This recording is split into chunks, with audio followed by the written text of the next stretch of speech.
Perfect. Okay, so we are going to talk today on how to kick food cravings. This coming from a recovered food and sugar addict, but also that doesn't mean that I don't eat sugar. I have cookies tattooed on me, so it's just teaching people how to do that. And that's because cravings can pop up out of nowhere and for a ton of reasons. So I'm going to teach you some tools on how to kick them in the moment and also how you can kick them for good. Same thing, I told you I'm a recovered food and sugar addict, but I'm also teaching people, again, how they can have their cake or their cookies and eat it too. And I'm also the creator of the 10-Day Sugar Detox. So let's talk about cravings and getting some tools on how we can really kick them. I'm going to try and talk a little fast. I know everybody's kind of running behind and probably wants to get to dinner, so I'm going to try and get through this pretty quickly. But in order to get the tools to understand how we can kick cravings, we have to understand why it feels so hard to stay away from foods that we crave.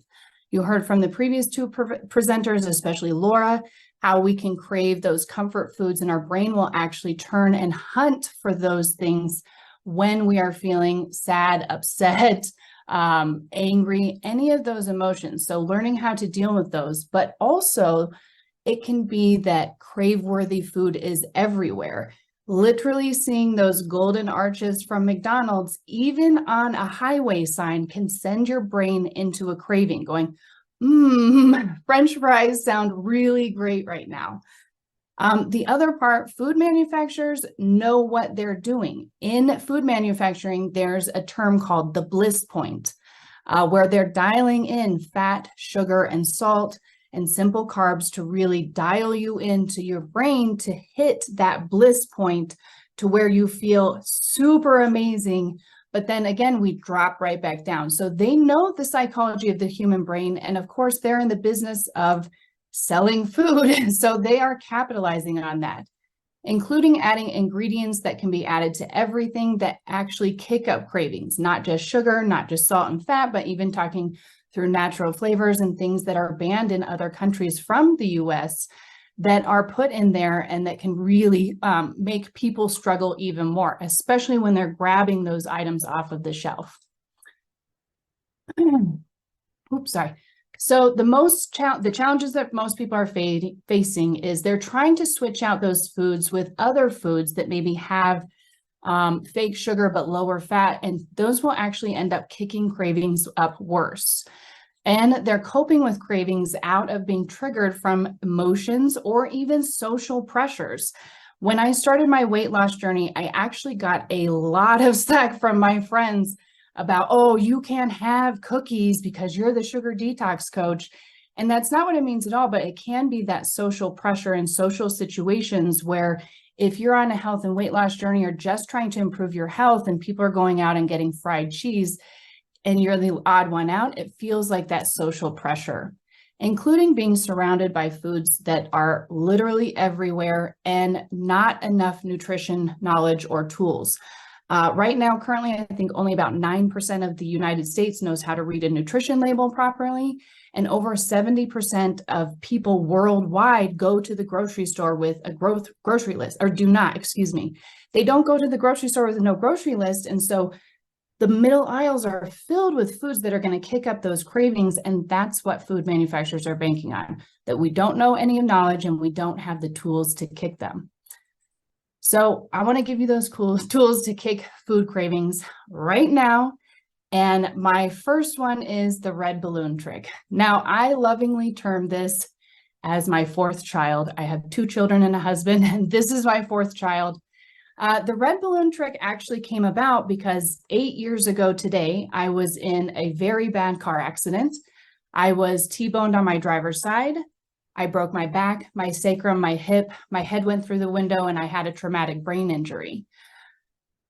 After that, driving became really scary. I was riddled with a lot of anxiety and really didn't know how to deal with that in the moment when I'm trying to drive around town, drive my kids to school, all of the things that we have to do every single day. So I was sitting with my children in the living room one day, and if you have kids, you know that you watch kids' movies on repeat 8,000 different times. And honestly, they were watching the movie Home, which is a cartoon movie about how aliens come to Earth and they kind of, separate everybody. And a girl is trying to get back to her mom. And there's a song that plays in this movie by Charlie XCX called Red Balloon. And it basically starts out with, if you have troubles, let them go, put them in a red balloon and let them go. And I kind of smirked to myself. I was like, well, wouldn't that be really nice if we could just put our troubles in a red balloon and just let them float off, And it was very sarcastic. But this wheel just kept turning in my head as I was sitting there trying to work, of like this red balloon and how you could use that and everything that went along with it. So I really started to toy with the idea of using two separate things to actually move you into a different part of your brain. So that's right. The red balloon trick is backed by science because it moves you from the middle part of your brain up to your prefrontal cortex using visualization and a deep breathing technique together. So when you start to feel cravings, now also a side note, this works for cravings, but it also works for anxiety, as I started using it for anxiety attacks, panic attacks, toddler tantrums, road rage, you name it. So incredibly effective. And when you start to feel those feelings pop up, I really want you to take a second and tap in. That's where we really struggle, is tapping into those really yucky feelings when we're like really anxious or we're in the middle of a craving. Because the way I started to use this for cravings was I was trying to get through the bakery section of the grocery store. And before that, I did a thing called mouth breathing because I didn't want to smell it. I knew if I smelled it, saw it, then I had a better chance to actually grab that item. And I was trying really hard to figure out a way to control it. So when those feelings pop up, I want you to take a second, feel those feelings and notice they're there, and that's okay. We're going to deal with them and we're going to move to a different part of our brain, the prefrontal cortex, which will actually get you that stop button, that calm down. Let's make better decisions. Let's figure out how we can actually get through this without doing that jump to it, without that thought. So you start by taking 3 to 5 deep breaths. Now I say 3, and then you can add 2 more if those feelings are still there. We always need to check in. So you're going to take 3 to 5 deep breaths. And when you fill up the lungs at the last little second, just like if you were filling up a balloon, you're going to puff that up. And that really opens up those sacs in the lungs and helps push out that extra CO2. Deep breath in through the nose and out through the mouth as if you were blowing it into a red balloon. Now, at the same time, you also want to create a picture in your brain. Visualization is just a fancy name for creating a picture in your brain. And you're going to, again, imagine creating that picture that those feelings are going and filling up the red balloon. They're going out of your lungs and out of your body and filling up that red balloon. Okay, after 3 breaths, check in. See how you feel.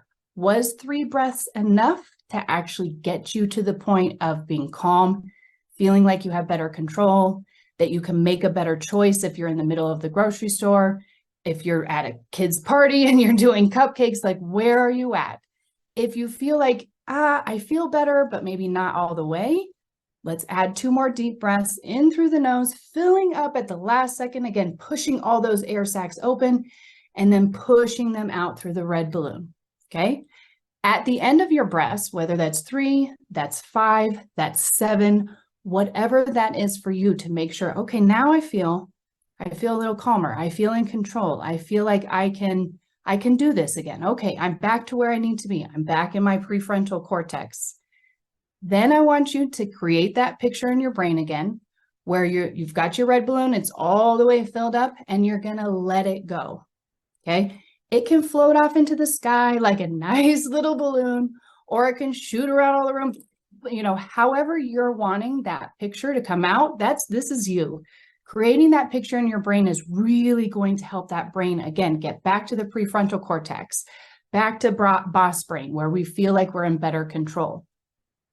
Let it go, come back to center. Where's the choice that you want to make? Is this the correct choice? No, you're back in control, so you have a better chance of saying, maybe I don't want these cupcakes today. Maybe I, don't want this particular item, or I can make it through without doing the thing that maybe isn't on my plan today. Now, the biggest thing that I tell, especially my clients and everybody, to do with the red balloon trick is to practice. The biggest reason that you want to practice the red balloon trick, I always tell people, go in the bathroom, tell your spouse you're going number 2. This is the presentations in number 2.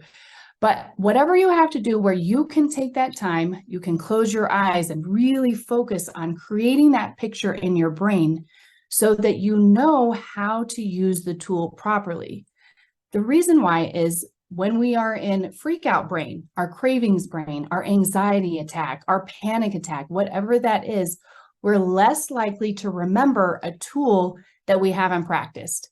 But if we've practiced it and we know how to use it, then it's like, okay, let me use that crazy lady said that thing about the red balloon. Let me use that and get back in control of my craving in the moment. And how can I use these tools to continue to keep control so that I know I'm making the choices that I really want to instead of making an impulsive choice. Now, my next tool is lovingly termed the Beyonce battle tool.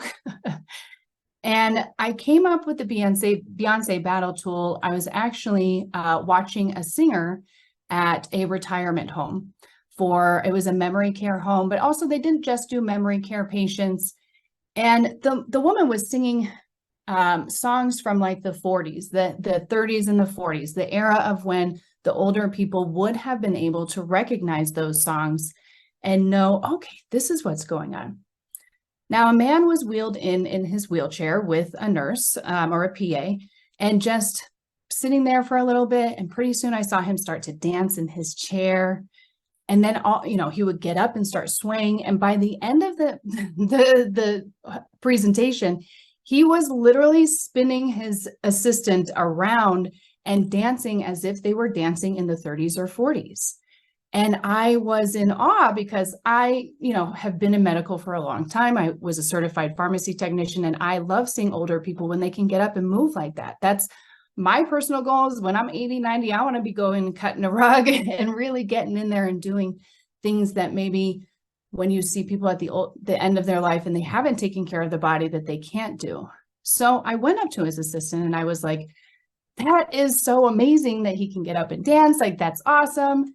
And she looked at me and she said, I want you to know that this man is a catatonic and he doesn't move unless there's music playing. And I was in shock. It was almost like watching that movie Awakenings by Robin Williams. I was like, oh my gosh. And I don't know if we've seen the ballerina who has Alzheimer's, that as soon as they put on Swan Lake, she does her whole entire routine.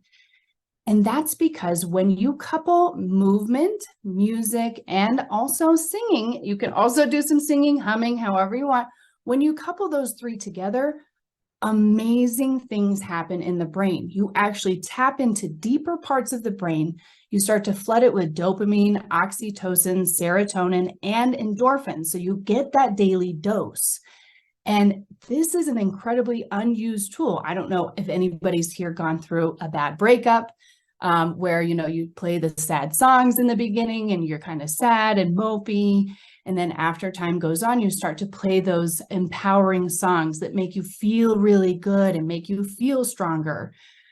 That's what we're talking about, really getting the music that makes you feel stronger. So I always tell people the best way to use this tool is to pick a song in the morning. Now, it could be the same song. It could be Beyonce's song. It doesn't have to be. It could be a different song every single day. However you choose to use it, as long as you make sure that the music and the song that you choose is something that you want to dance to, you want to get up and move. And maybe it's a song like you can't even help it. I usually play a song Hand Clap, and that's a song where it gets everybody up and moving because you just can't help it. The beat really takes that with you. So the best way to use the Beyonce battle tool is to really pick that song. And when you're getting ready in the morning, to play that song and sit there and shake it, sing, have your own little mini concert in the bathroom. Don't do it in the shower, because if you dance in the shower, you will fall down. And I have done that as well.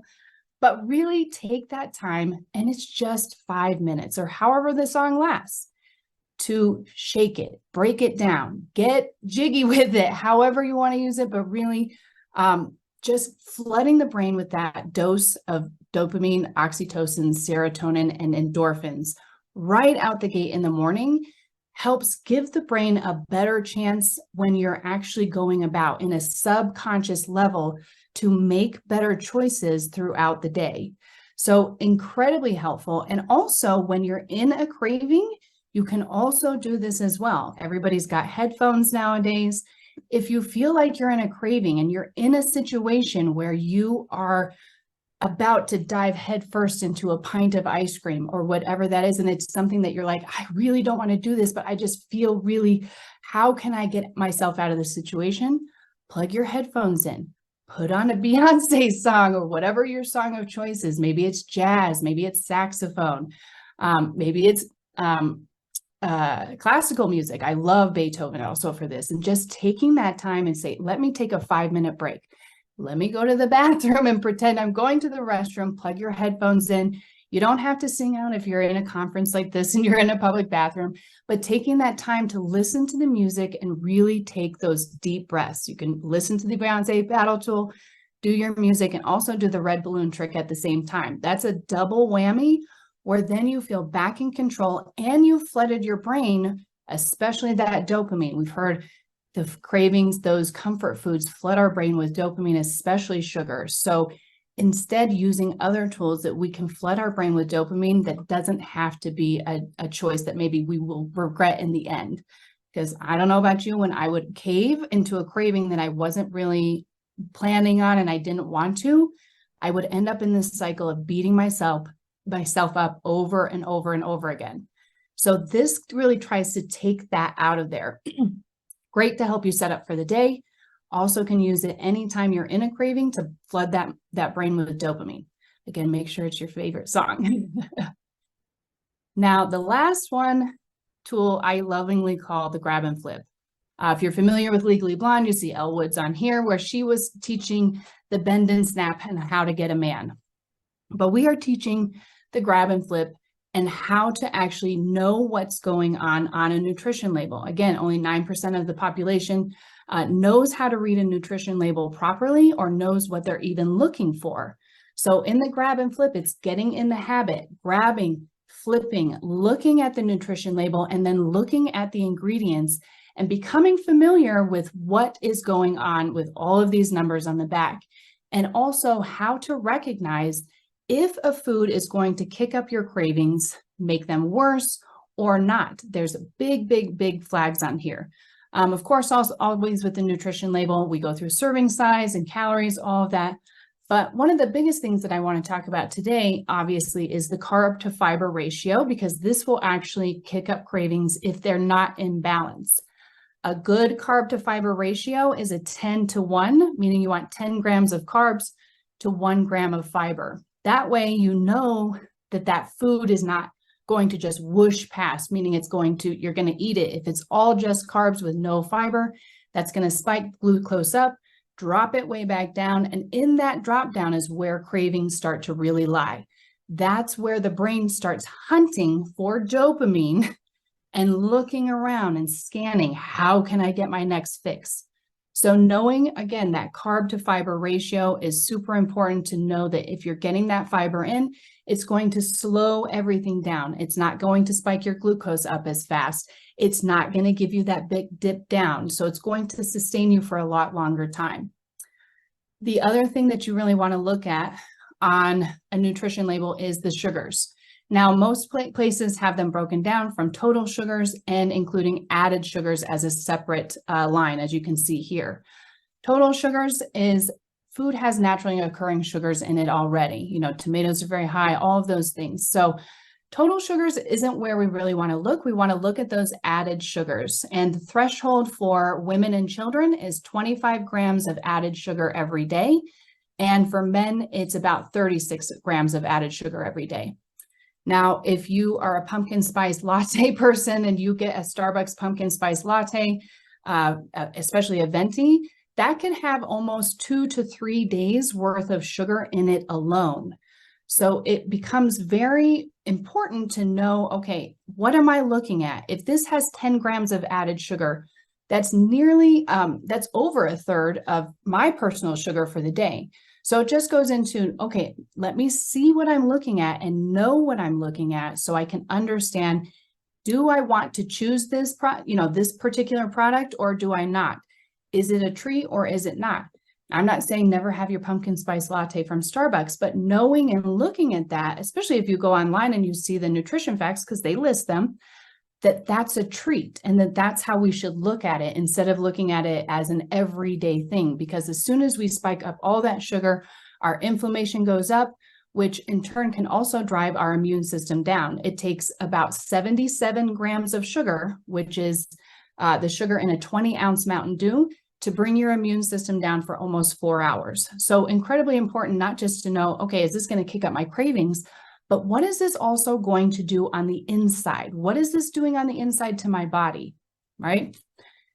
And the next thing that you want to look at besides the ingredients list is the protein, right? Most women aren't getting enough protein, not even nearly half from anything that I've ever seen. So really looking at making sure you've got protein. And I always call protein, carbs, fiber, and sugar, they're the musketeers. They're the ones that really need to go together so that we know what we're looking at. If there's no protein and there's no fiber in it, but there's a bunch of sugar, again, that goes into a treat category, and that's how it should be specified and looked at so that we know, okay, I understand that I'm having a treat, and how do I deal with that after so that my cravings don't kick up? Because again, we're going to come right back down. Those cravings are going to go right there. Protein is great at satisfying and keeping you satiated and satisfying cravings. So one of the biggest things when I start the 10-Day Sugar Detox Academy with people is we look at protein so that we can help keep you satiated so that people can be successful instead of failing over and over and over again. And trust me, I failed my very first 10-day sugar detox by putting butter on a Pop-Tart. And then I ended up in a cycle of beating myself up because I had no idea what I was looking for. I had no idea how to read a nutrition label, and had to go and learn through Cornell University and my certification how to do this and how we can also teach people an easy way so that they remember grabbing, flipping, what is in here. The rule of thumb also when we next go to ingredients list, because that is another important thing to look at on a nutrition label. What are the ingredients in this? Can I pronounce all of the ingredients and pretty much know what they are? The rule is the more ingredients, the more processed the food is, the more processed it's had to go through in order to get in that box or in that particular bag of the product. So the least amount of ingredients, the better. If you know what all the ingredients are and you can pronounce them, that's great. That's how we really want to look at it. Do you know what this is? If you don't know what it is, I am an avid Googler. So I will go and Google. And when you start to really look again at food manufacturing and the ingredients that they are putting in there, it becomes very shocking. And it then becomes very obvious why we are having an obesity and diabetes epidemic, because no one knows what's going on back there. And food manufacturers are not being held to the standards. So they're putting a bunch of stuff in there to keep people hooked. They are there for customers, not to help us. So teaching people how to do this is incredibly important. The last, again, strategies to stay on track for the long term is accountability. Having that accountability with somebody else, either in a coach, a spouse, a partner, a friend, someone else that you can show up for, because as human beings, and especially women, we have a better chance of showing up for someone else versus showing up for ourselves. So adding that layer of accountability. The biggest reason I came out as a proclaimed food and sugar addict was because I wanted that extra layer of accountability, not just to help people so they would realize that it is out there and that it's not just that they have weak willpower, but accountability. How can I let people know? So even if I think people are watching, I know that they probably really aren't, but that was just an extra layer of accountability for myself. The other thing is finding your tribe. Finding a group of people that actually support the lifestyle that you're trying to build is incredibly important, because if you stick with the friends that just do beer and wings all the time, or pizza and they're going to pressure you or, scold you for not eating things, then it becomes incredibly difficult for people to stay on track for the long term. That's why people fall off so easily. Food's everywhere. We have those friends. So building and finding people that are going to enjoy the foods that you like, going to want to work out with you, going to want to go do jujitsu with you. That's how you really want to support yourself.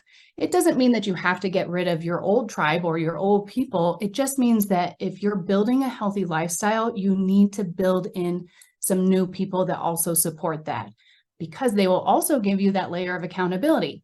Hey, Bob, why didn't you show up tonight? Or, why didn't you go do this workout? Hey, I was waiting for you. So having those people really, really be there in your corner is incredibly helpful. Also, building sustainable habits. It is not sustainable for me to sit here and tell you I'm going to go run 10 miles a day. If you see me running down the street, you should probably run too, because something is chasing us. But that's something I know about myself. So it's something I'm not going to build into my new healthy lifestyle. However, I do love weightlifting. I love to lift and do those types of things and have muscle in my body, and how that really feels. Again, I couple that with music, so it becomes very empowering. If you love walking, is it sustainable for you to say, I'm going to walk an hour a day? Or is it sustainable for you to say, I'm going to walk 20 minutes a day, and if I have an extra 20 minutes, maybe in the evening, I'm going to do an extra 20 minutes.